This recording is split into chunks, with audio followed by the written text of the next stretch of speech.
찬송가 290장 함께 찬송하심으로 2021년 고난주간 특별기도회 첫날 예배를 시작하겠습니다.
오늘 하나님께서 우리에게 주시는 말씀은 마태복음 26장 57절에서 75절까지의 말씀입니다.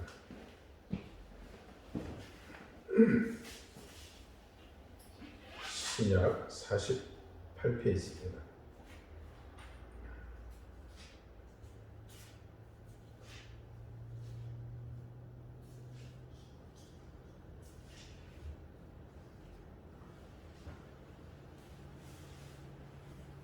마태복음 26장 57절부터 75절까지의 말씀을 한 절씩 교독하겠습니다. 예수를 잡은 자들이 그를 끌고 대제사장 가야바에게로 가니 거기 서기관과 장로들이 모여 있더라. 베드로가 머리 예수를 따라 대제사장의 집들에까지 가서 그 결과를 보려고 안에 들어가 하인들과 함께 앉아 있더라. 대제사장들과 온 공회가 예수를 죽이려고 그를 칠 거짓 증거를 찾으매 거짓 증인이 많이 왔으나 얻지 못하더니 후에 두 사람이 와서 이르되 이 사람의 말이 내가 하나님의 성전을 헐고 사흘 동안에 지을 수 있다 하더라 하니 대제사장이 일어서서 예수께 묻되 아무 대답도 없느냐 이 사람들이 너를 치는 증거가 어떠하냐 하였되 예수께서 침묵하시거늘 대제사장이 이르되 내가 너로 살아계신 하나님께 맹세하게 하노니 내가 하나님의 아들 그리스도인지 우리에게 말하라. 예수께서 이르시되 네가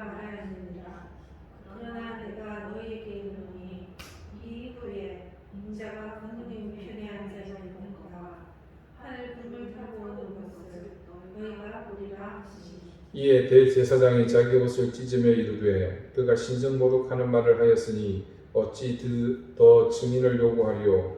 보라, 너희가 지금 이 신성모독하는 말을 들었도다. 너희 생각은 없다. 대답하여 이르되 그는 사형에 해당하니라 하고. 이에 예수의 얼굴에 침뱉으며 주먹으로 치고 어떤 사람은 손바닥으로 때리며 이르되 그 그리스도야 우리에게 선지자 노릇을 하라. 너를 친 자가 누구냐 하더라. 베드로가 바깥들에 앉았더니 한 여종이 나와 이르되 너도 갈릴리 사람 예수와 함께 있었도다 하거늘 베드로가 모든 사람 앞에서 분노하여 이르되 나는 네가 무슨 말을 하는지 알지 못하겠노라 하더라. 앞문까지 나가니 다른 여종이 그를 보고 거기 있는 사람들에게 말하되 이 사람은 나사렛 예수와 함께 있었도다 하며 베드로가 맹세하고 또 분노하여 이르되 나는 그 사람을 알지 못하노라 하더라. 조금 후에 곁에 섰던 사람들이 나와 베드로에게 이르되 너도 진실로 그 도당이라 내 말소리가 너를 표명한다 하거늘 그가 저주하여 맹세하여 이르되 나는 그 사람을 알지 못하노라 하니 곧 하기 이르더라. 같이 보죠. 이에 베드로가 예수의 말씀에 다 굴기 전에 네가 3번 나를 부인하리라 하심이 생각나서 밖에 나가서 심히 통곡하니라. 아멘. 하나님께서 이 말씀으로 우리에게 전해 주시기를 원합니다. 유다의 이맞춤을 신호로 해서 예수님은 체포되셨습니다. 주님의 곁에 있던 제자들은 모두 도망치고 없습니다. 주님께서 자신의 살과 피를 나누어 먹였지만 그들은 그럼에도 불구하고 모두 배신하고 없습니다. 예수님은 군인들에게 결박당하시고 기드론 골짜기를 지나 시온산 동쪽 가파른 길을 따라 대제사장의 저택으로 끌려가셨습니다. 그곳에는 대제사장 가야바와 70인의 장로들로 구성된 사내들인 공회의 회원들이 예수님을 재판하기 위해 모였습니다. 당신은 로마에 지배하여 있었기 때문에 정치적 사안은 로마의 관리가 담당했고 성전과 종교에 대한 재판은 이 사내들인 공회에서 담당했습니다. 이 사람들은 하나님께 헌신된 사람이었고 대제사장은 당시 모든 종교 지도자들을 이끄는 리더였습니다. 일반적으로 이 사내들인 공회가 유월절과 같은 이 종교적 축제에 모이는 법은 없었습니다. 아울러 대낮이 아닌 밤중에도 소집되지 않습니다. 평일에 그리고 성전 뜰에서 일반적으로 소집이 되었습니다. 하지만 지금 그들은 무교병 축제 기간 중에 그것도 밤중에 성전이 아닌 대제사장의 집에서 모였습니다. 무슨 말이겠습니까? 지금 그들이 모인 것, 이 소집과 공회의 진행 과정이 심히 비상식적이라는 것입니다. 그리고 그들이 예수님을 급하고 은밀히 다루고 싶었다는 의도가 그대로 드러납니다. 우리 주님이 아이러니하게도 죄인이 아닌 사람들에게 체포되셨습니다. 우리 주님을 체포하여 감금하고 신문한 사람들은 표면적으로는 그 시대에 가장 경건한 종교인들입니다. 메시아이신 예수님을 누구보다도 잘 알아보고 찬양할 것이라고 가장 기대했던 사람들이 오히려 예수님을 붙잡아 어두운 데 가두고 그를 재판정에 세웠습니다. 그들은 하나님이신 예수님을 신성모독이라고 고소했습니다. 자신이 메시아라고 밝히는 예수님의 증언이 그들의 옷을 찢을 만큼 분노하게 했습니다. 그래서 그들은 예수님을 사형에 해당하는 죄인으로 판결합니다. 그들은 우리 주님께 침을 뱉었고 눈을 가리고 주먹으로 내리쳤습니다. 눈을 가리고 둘러서서 누구든 주먹으로 때리는 그런 일 여러분도 잘 아실 겁니다. 누가 때린다는지 알아맞혀봐. 얼마만큼 수치스럽고 모욕적인 일입니까? 71명의 이 사내들의 공회원들이 의롭고 하나님께 헌신된 사람들이 어떻게 이런 행동을 할 수 있었을까요? 그것은 그들이 가진 두려움 때문입니다. 자신들의 터전이었던 종교의 현장에 주님은 폭탄을 던지셨습니다. 그들에게는 없는 권위로 백성을 감화시켰고 그리고 그분의 주장은 너무나 그들의 입장에서는 거침이 없었습니다. 자신들의 힘으로 누르고 있지만 논리적 비약이 스스로 너무나 심했습니다. 그리고 그 두려운 것은 더 두려운 것은 이 한 사람으로 인해서 유대민족 전체가 로마로부터 공격을 받을 수 있다는 사실이었습니다. 그래서 그들은 그 두려움 속에서 벗어나고자 그 방법으로 주님을 제거하는 길을 선택한 겁니다. 결국 제가 언제나 이때면 반복하는 얘기지만 인간의 죄성이 주님을 십자가로 이끄는 통로 역할을 했다는 것을 또 확인할 수 있습니다. 그때 그 참혹한 현장을 지켜보는 한 사람이 있었습니다. 그 사람은 지금 71명의 사람들이 불의와 타협하고 있는 그 집의 바깥들에서 불을 쬐며 몸을 녹이고 있는 베드로입니다. 베드로는 우리가 생각하는 것보다 담대하고 용기 있는 사람입니다. 지금 제자들은 모두 꽁지가 빠지도록 도망을 쳤지만 그는 어디에 있습니까? 예수님과 가장 가까운 거리에 가장 인접한 곳에 머물러 있는 사람입니다. 더구나 우리가 아는 것처럼 그는 예수님을 잡으러 온 사람들을 치려고 칼을 빼들었던 사람입니다. 예수님께서 만류하시지 않았다면 아마 복음서에는 베드로의 격투 장면이 생생하게 실렸을 것입니다. 하지만 그의 용기는 한계가 있었습니다. 거기까지였습니다. 주님이 잡혀서 끌려가시는 그 집까지 용기 내어 따라갈 수 있었지만 그의 면전에서 자신의 신분을 알아본 사람을 준비 없이 만남으로 그는 당황했습니다. 그리고 생각지도 못했던 말이 그의 입에서 나온 것으로 보입니다. 그리고 이내 주님께서 그 밤에 말씀하신 대로 닭이 우는 소리를 듣습니다. 닭이 두 번 울기 전에 네가 세 번 나를 부인하리라. 누가는 복음서에서 그때의 상황을 좀 더 현실감 있게 생생하게 기록하고 있습니다. 바로 그 순간 닭이 울 때에 베드로가 예수님을 쳐다보았고 자신을 보는 베드로는 주님의 눈길을 함께 바라보게 되었던 것이죠. 눈이 서로 마주치는 순간 평생 업으로 살았던 그리고 투박했던 이 제자 베드로가 마음이 무너지며 웁니다. 베드로의 이야기는 지금 이 이야기는 네 복음서 모두 언급된 몇 안 되는 사건 중에 하나입니다. 사복음서의 저자는 모두가 이 사건을 중요하게 여겼던 것이 틀림없습니다. 하지만 이것은 베드로를 깎아내리기 위해서 복음서에 기록한 것이 아닙니다.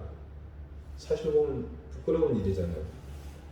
그 사실을 알 수 있었던 것은 이 복음서들은 모두가 기록된 시기가 베드로가 로마에서 십자가에 거꾸로 달려 죽은 이후입니다. 정말 누구보다도 가장 상징적인 순교를 당한 베드로죠.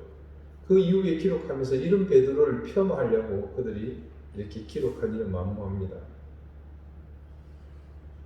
그래서 짐작히는 복음서 저자들은 모두가 베드로 자신이 이 에피소드의 정확한 진실을 전해 주었기 때문에 스스로 자백하듯 말해 주었기 때문에 알았을 것으로 봅니다. 여러분, 베드로가 이 사실을 말하지 않았다면 어느 누가 알 수 있었겠습니까? 모든 제자들이 예수님을 등졌습니다.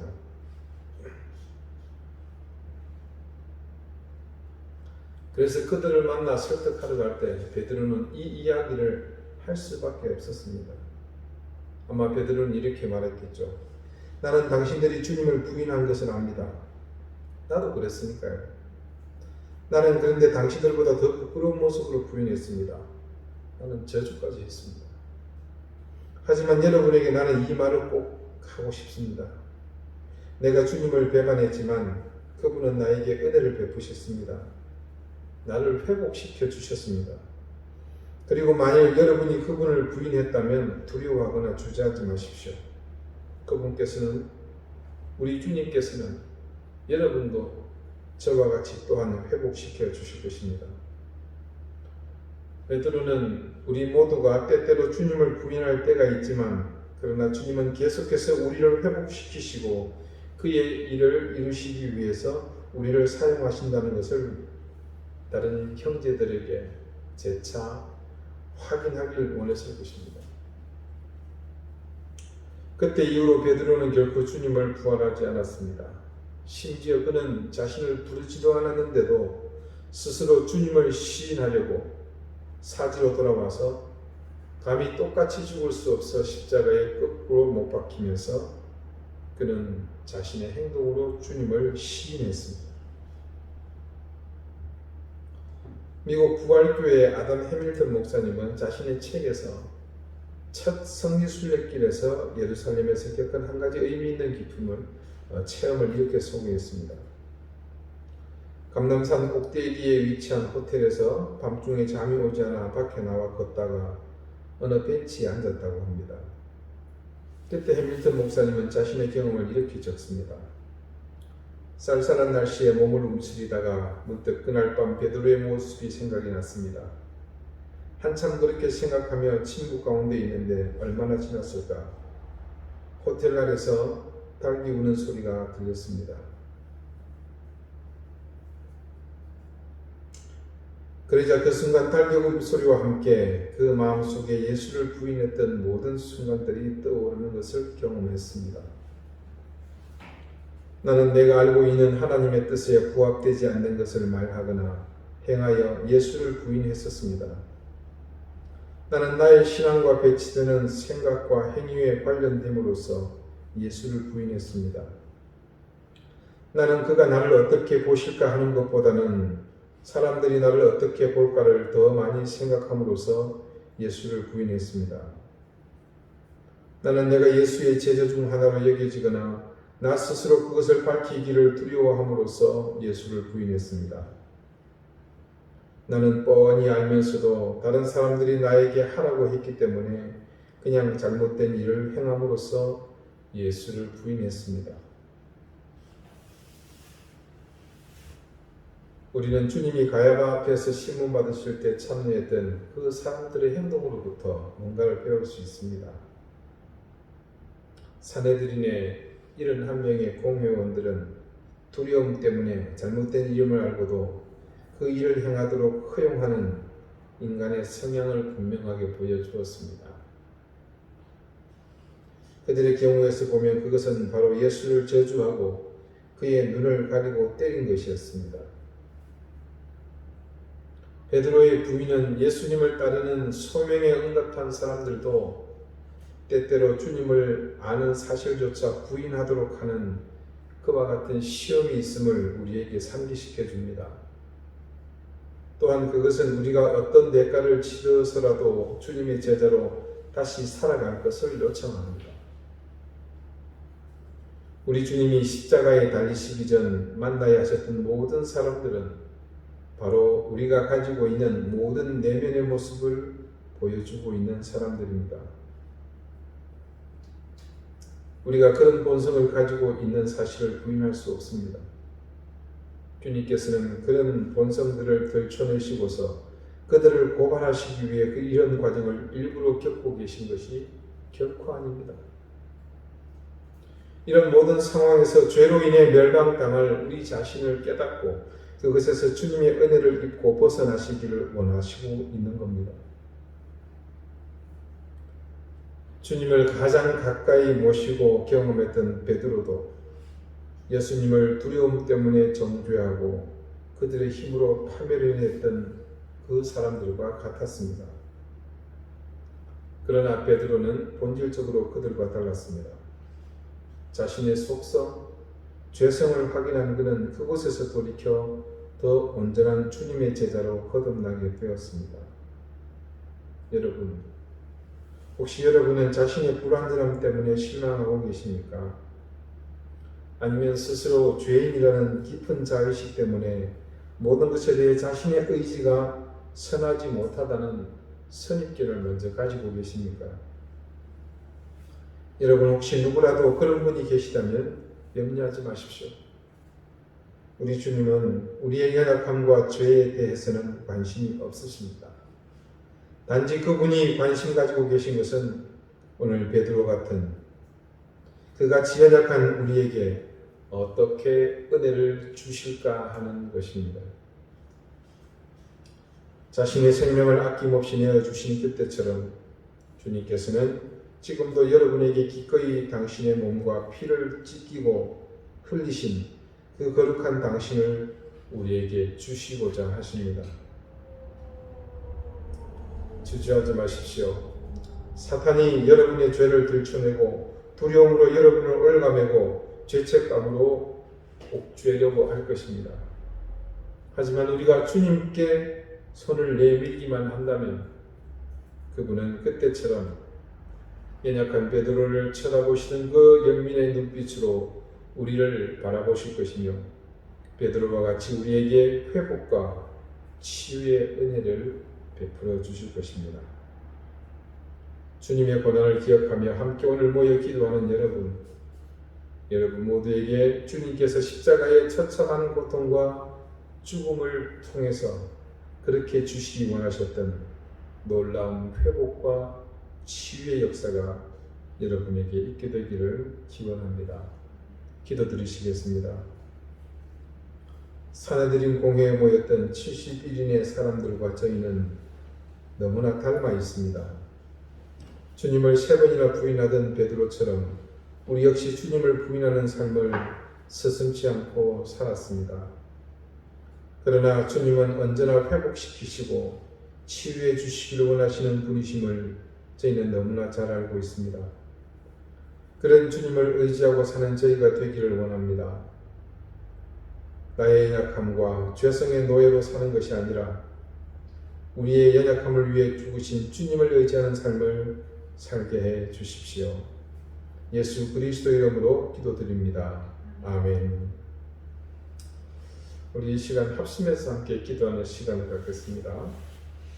우리 자신을 위한 기도, 또 우리 교회를 위한 기도, 나라와 민족을 위한 기도, 세계 평화와 선교를 위한 기도, 이렇게 4개의 항목을 나눠서 우리 2가지씩을 함께 기도하도록 하겠습니다.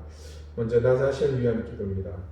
주님의 고난은 곧 나의 죄임을, 나의 죄 때문임을 깨닫고 주님의 고난 앞에 부끄럽지 않게 하소서. 무엇을 믿어야 할지 바르게 판단하고 정직하게 믿게 하소서. 나를 넘어서게 하시고 이웃과 세상을 가슴에 품는 그리스도인이 되게 하소서. 서로 사랑하며 화목한 가정을 이루고 우리 자녀들을, 우리 가족들을 믿음으로 양육하고 또 섬기게 하소서. 개인을 위한 기도입니다. 그 다음은 우리 교회를 위한 기도입니다. 우리 교회가 교회를 위한 교회가 되지 않게 하시고 하나님 나라와 말씀을 위한 교회가 되게 해주십시오. 우리 방주교의 모든 성도들이 한 마음으로 겸손하게 자기에게 맡겨진 사명을 따라 복음의 증인이 되게 해주십시오.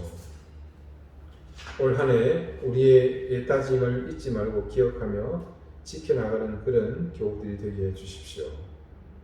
방주재단의 악한 시도가 속히 무너지게 하시고 지리한 법적 분쟁이 속히 종식되게 해주십시오. 우리의 욕망과 바람을 채우는 교회가 아닌 하나님의 뜻을 이루고 또 하나님의 뜻을 따르는 교회가 되게 해주십시오. 또 마지막으로는 담임 목사를 하나님께서 붙잡아 주시고 영육간에 강건하게 하시며 모든 사역 속에서도 하나님의 역사가 충만하게 해주십시오. 우리 이렇게 개인을 위한 기도, 우리 교회를 위한 기도 함께 드리겠습니다.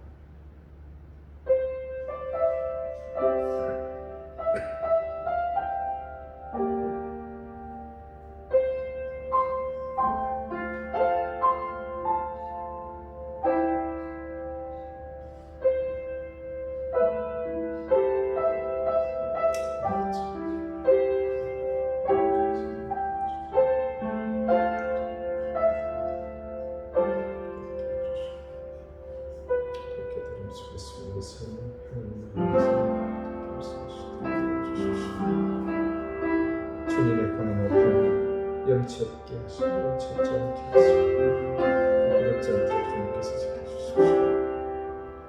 무엇을 믿어야 할 것인지 이제껏 우리에서 못된 믿음의 좌표가 새롭게 설정되게 하시고 새로운 목표를 통해서 새로운 방향을 따라서 바른 믿음의 삶을 가지게 해주십시오. 이제껏 나만 알며 내 가족만 알며 내 사랑하는 사람, 내 교회만 머물렀던 우리의 관심과 사랑이 나를 넘어서게 하시고 내 가족을 넘어서게 하시고 이웃과 나라와 민족을 향해서 세상을 향해서 확장되게 해주십시오. 우리 모두가 서로 사랑하며 화목한 가정을 이루게 해주시고 자녀를 올바른 믿음으로 양육하게 하시고 내 가족을 귀한 삶으로 섬기는 것을 해주십시오.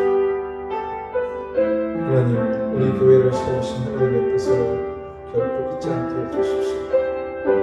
교회를 위한 교회됨으로 우리만을 위한 그런 교회가 결코 되지 않도록 하시고 그런 허다한 세상의 교회처럼 모임이한 이 땅에 하나님 뿌리내리지 않게 해주십시오.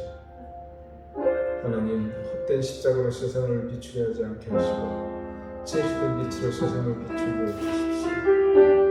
말씀을 위한 교회, 하나님 나라를 위한 교회가 되게 해주십시오. 우리 교회 교우들이 한 마음으로 겸손하게 맡은 일에 충성하게 하시며 모두가 복음의 증인들의 삶을 온전히 살게 해주십시오. 2021년 우리는 하나님 무엇을 믿을 것인가 바른 믿음을 향해서 함께 다짐하고 출발했습니다. 이 각오와 결단이 결코 흐트러지지 않게 하시고 주님께서 바른 믿음의 길을 갈 수 있는 저희가 되게 해주십시오. 방주재단의 악한 시도가 숲이 무너지게 해주시고 하나님, 저들이 하나님의 이름을 걸고 자기의 욕망을 채우는 그 행위가 속히 멈춰지게 하시고 이것이 조직이 되지 않게 하시고 제도가 되지 않게 하시고 법적 효력을 얻지 못하도록 하나님께서 막아주십시오. 지지한 법정 분쟁이 하나님 온 상반기 안에 속히 끝나게 하시고 이제는 저희가 더 본질적인 하나님 교회 역할을 감당할 수 있도록 도와주십시오. 우리의 욕망과 바람을 채우는 교회 되지 않게 해주십시오. 하나님의 뜻을 따르고 이루는 교회 되게 해주십시오. 전공을 주님께서 단번히 붙드시고 하나님께서 매 순간 모든 영적인 사인을 따라서 올바른 길을 따라가는 저희가 될 수 있도록 인도해 주십시오.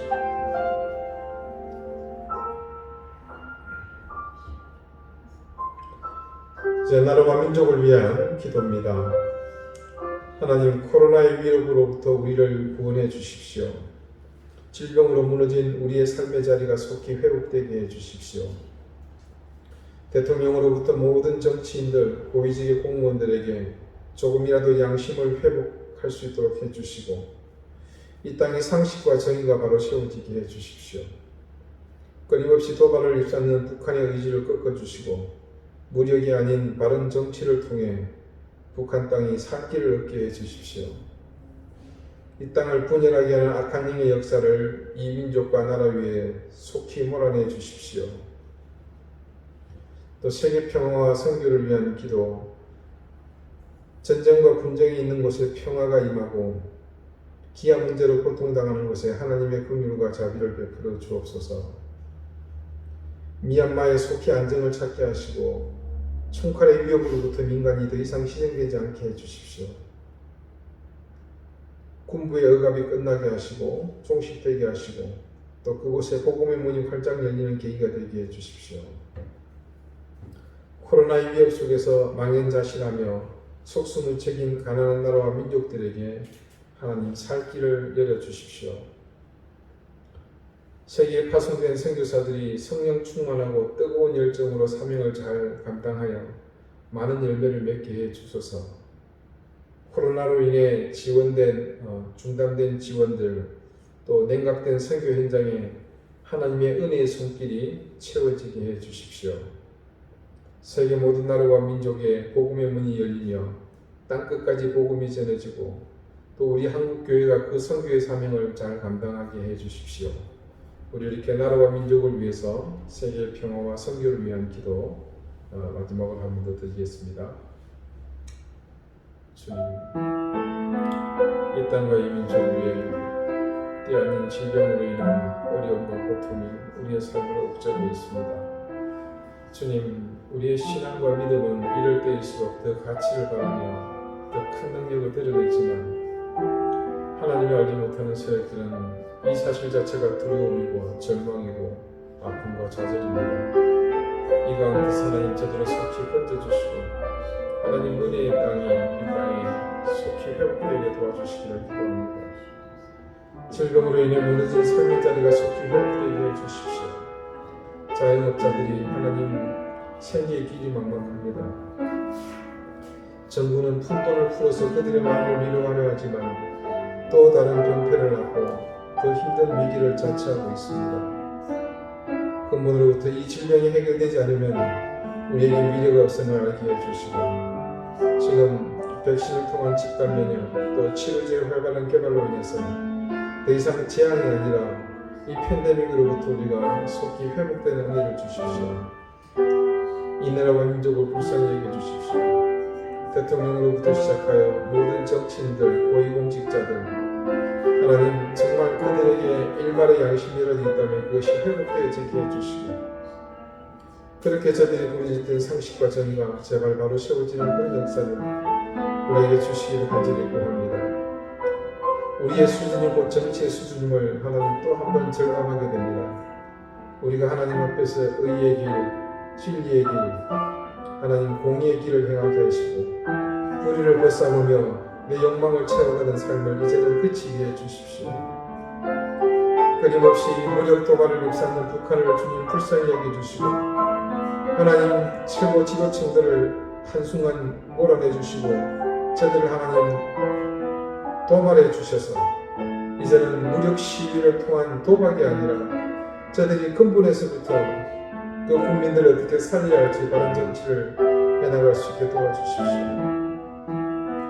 하나님, 이 정권이 시작되면서 수없이 많은 것이 분열하고 있습니다. 이는 누구의 잘못도 아니라 악한 영들의 모략임을 저희는 믿습니다.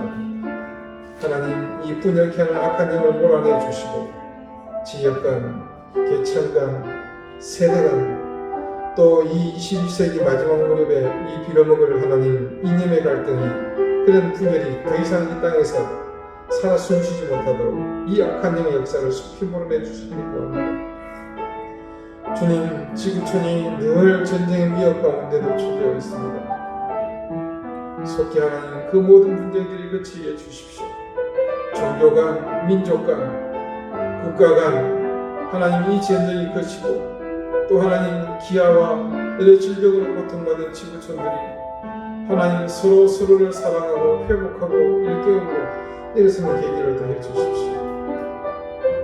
하나님, 코로나 위협 속에서 능력이 없어, 돈이 없어 망연자실하여 속수무 책인 가난한 나라와 족속들을 하나님께서 불쌍히 여겨주시고 그것들을 회복되는 은혜를 주십시오. 미얀마가 하루하루 피해 소식들이 전 세계인들의 가슴을 아프게 하고 있습니다. 하나님, 오랜 세월 모든 면에 있어서 자신들의 기득권을 세워가며 그것을 지키기 위해 총칼로 위협하고 있는 저 군부가 속히 무너지게 하시고 더 이상 민간인들의 무관인생이 그곳에서 일어나지 않게 해주십시오. 막혔던 복음의 문이 활짝 열리고 복음의 능력으로 그 땅이 세워지는 역사를 허락해 주십시오.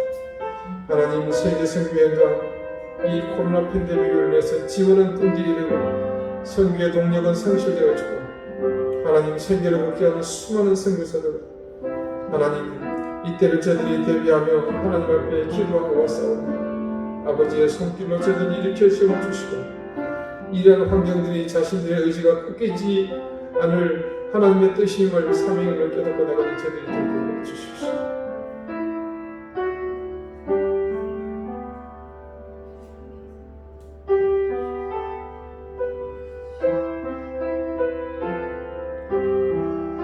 계속해서 여러분 각자 여러분의 기도 제목을 가지고 하나님 앞에 이렇게 기도하시기 바랍니다.